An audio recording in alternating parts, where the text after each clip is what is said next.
Bienvenidos a nuestro noticiero, tu noticiero express. Hoy les vamos a hablar sobre la actividad 7 de México en el siglo XXI. Y para empezar les voy a explicar los antecedentes del milagro mexicano y durante la Segunda Guerra Mundial. Así que durante la Segunda Guerra Mundial México lo que hizo fue adoptar una economía hacia adentro, la que se basaba básicamente de todo el comercio hacerlo interno y no consumir productos de otras naciones. Este fenómeno se caracterizó por bajas tasas de inflación. Se refiere a que no hubo incremento significativo de precios y bienes en servicios y una gran estabilidad económica. Además de que las particularidades de esta estructura económica fueron la estabilidad de los precios internos y el aumento del salario real, o que es lo mismo del poder adquisitivo. Además, este modelo de crecimiento económico hacia adentro logró sus objetivos, la industrialización de la nación y a partir de ella el crecimiento del PIB. Gracias. Vamos a hablar un poco más sobre el modelo económico y sus distintas etapas. El modelo económico hacia adentro fue un modelo en el que se impulsó la industria y la exportación, en la que aumentó sus precios y en productos del extranjero para promover el consumo local, dando inicio a este modelo económico hacia adentro. Este se dividió en tres etapas. La primera se llama crecimiento con inflación, que duró de 1940 a 1958. Aquí se implementó el modelo de sustitución de importaciones. Después estuvo la segunda etapa, que se llamó Desarrollo Estabilizador y duró de 1958 a 1970.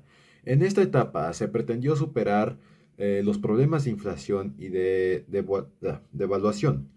En la tercera etapa fue la crisis y agotamiento, que fue de 1970 a 1982, donde hubo una gran aceleración de la inflación y la economía entró en crisis, ya que el gobierno no pudo cumplir con lo prometido. En otros temas, hablaremos sobre qué fue el milagro mexicano y por qué se le dio este nombre.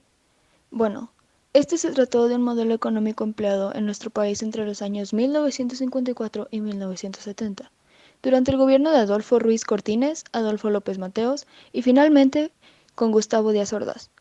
Consistió en la eliminación de topes económicos como la inflación, devaluaciones y o el déficit de la balanza de pagos. Entre sus objetivos se encontraban los siguientes: elevar el nivel de vida, aumentar el ingreso nacional y el PIB, y finalmente, industrializar el país.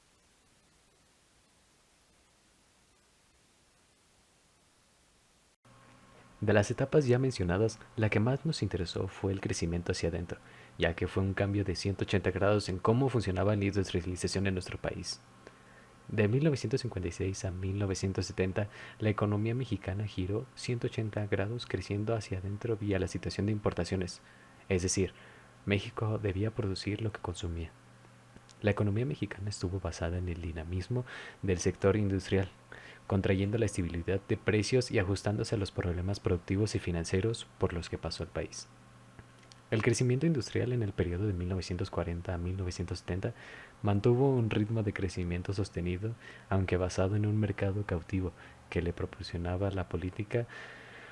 una política proteccionista diseñada por el Estado, situación que trajo como consecuencia el desarrollo de empresas sin competitividad con el exterior que les impidió consolidarse a través de la exportación hacia mercados extranjeros, condición que impediría la creación de una verdadera industrialización moderna e independiente que contribuyera al desarrollo social del México post-revolucionario.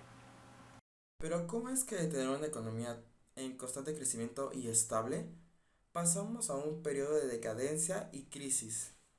Pues la prosperidad económica no estaba beneficiando a toda la población mexicana, generando con ello una grave crisis en el campo mexicano, por lo que las familias del campo empezaron a migrar a las grandes ciudades. En la década de los 50 se afirmaba que la mitad de la riqueza de la nación estaba en manos del 10% de la población. Estas condiciones generaban inconformidades entre los obreros y campesinos. Para 1951 se generó la denominada Caravana del Hambre, conformada por familias de mineros que viajaban a pie desde Coahuila hasta la capital del país, protestando porque el crecimiento económico para algunos sectores generaba gran pobreza para las mayorías. Esto generó que el campo fuera incapaz de soportar el crecimiento de la industria, lo que originó una baja de producción de alimentos y divisas. Con ello, un déficit en la balanza comercial. Se redujeron las exportaciones y se incrementaron las importaciones. La capacidad de ahorro de los mexicanos se venía abajo, contrayendo aún más la economía. México se vio orillado a recurrir a préstamos extranjeros. Estas condiciones con nuestro país se vio orillado a recurrir a préstamos extranjeros, cambiando drásticamente la suerte de la economía mexicana.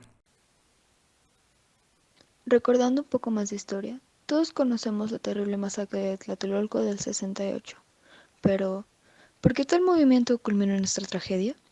Bueno, este movimiento, que se concentraban en marchas estudiantiles y manifestaciones, criticaba el autoritarismo del gobierno.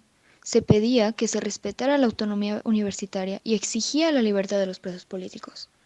Participaron estudiantes de la UNAM, del Instituto Politécnico Nacional, el Colegio de México, profesores, obreros y amas de casa, entre algunas otras personas.